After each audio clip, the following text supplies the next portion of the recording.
இந்த இடத்துல கொஞ்சம் ஃபிஷ்ஷிங் ட்ரை பண்ணலான்னு இருக்கேன். தெரியும்னு நினைக்கிறேன். நியர்பை ஒரு 50 மீட்டர் தான் இருக்கும். பீச்சுக்கு வந்துட்டோம். இங்கே பாறைலாம் எதுவுமே இருக்கிற மாதிரி தெரியலையே. எது பெயிட்டு போட்டால் எதுவும் சிக்காது போல் இருக்குது. இதுதான் பெயிட்டு. ஆல்ரெடி கட்டிட்டேன். அந்த எக்ஸ்ட்ரா இருக்க அந்த நூலை கட் பண்ணுறதுக்கு மெயின் நூலை கட் பண்ணி விட்டேன்.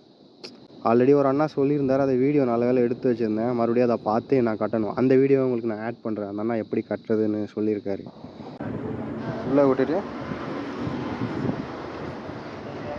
ஓகே. இதுக்கு 3 தடவை இருக்குது. சரி.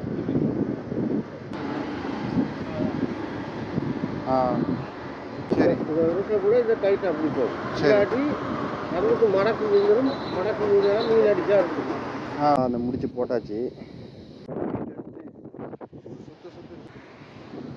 பெயிட்டை வந்து கடலை போட வேண்டியதான் வேலை.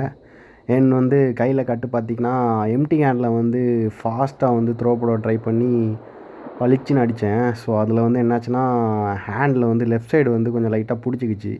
ஸோ அதனால் லைட்டாக மருந்து போட்டு கட்டு போட்டு ஃபிஷ்ஷிங் பண்ணுற இடம் பார்த்திங்கன்னா புறாமலை அப்படின்னு சொல்லுவாங்க. அதாவது பிஜன் ஐலாண்ட் அப்படின்னு சொல்லுவாங்க. எல்லா நாட்டிலேருந்தும் ஃபாரினர்ஸ் வந்து இந்த இடத்துக்கு தான் வருவாங்க. லைக் ஸ்னோக்லிங் பண்ணுறதுக்கும். நாங்கள் சின்ன வயசில் இருக்கும்போதுலாம் எங்கள் அப்பா அம்மா வந்து இந்த இடத்துக்கு வந்து போட்டில் சும்மா கூட்டிகிட்டு போவாங்க. பட் இப்போ பார்த்திங்கன்னா ஃபுல் அண்ட் ஃபுல் சேஞ்ச் ஆகிடுச்சு. ஸோ வந்து ஸ்ரீலங்கா வந்து டூரிசம் கண்ட்ரியாக மாறினதால் எல்லாத்துக்குமே சார்ஜ் பண்ணுறாங்க. லோக்கல் பீப்புள்ஸுக்கு கூட அந்த தீவுக்கு போகணுன்னா தனி சார்ஜ் இருக்குது. எதனா பண்ணணும் ஆக்டிவிட்டி அப்படின்றதுனால சும்மா ஃபிஷ்ஷிங்காக வந்தேன். பட் பெயிட்டு தூக்கி போடும்போது தலையில் மாட்டிக்கிச்சு. அதை இப்போ தான் எடுத்தேன். எனக்கு வந்து இந்த த்ரோ வந்து எனக்கு போட தெரியாது ஆக்சுவலாக. பட் இந்த வாட்டி கரெக்டாக போட்டேன். ஸோ போன வாட்டி போட்ட பெயிட் வந்து ரொம்ப லாங்காக போகல. ஸோ நான் என்ன பண்ணேன்னா மறுபடியும் எடுத்துகிட்டு மறுபடியும் சுற்றிட்டு போகலான்னு இருக்கேன். ஸோ ரொம்ப வந்து முக்கியத்துவம் வந்து டூரிஸ்ட்டுக்கு கொடுக்கறதுனால இங்கே இருக்க எல்லாத்தையும் வந்து ரொம்ப வந்து நீட் அண்ட் க்ளீனாக பராமரிக்கணும். ஸோ வந்து எல்லா இடத்துக்குமே வந்து சார்ஜஸ் பண்ண ஆரம்பிச்சிட்டாங்க. ஸோ இதுக்கு முன்னாடி ஃப்ரீயாக ஆக்சஸ் பண்ண இடம் எல்லாமே இப்போ வந்து சார்ஜ் பண்ணி தான் போய் பார்க்க வேண்டியதாக இருக்குது. எனக்கு வந்து இந்த த்ரோ வந்து எனக்கு போட தெரியாது ஆக்சுவலாக. பட் இந்த வாட்டி கரெக்டாக போட்டேன்.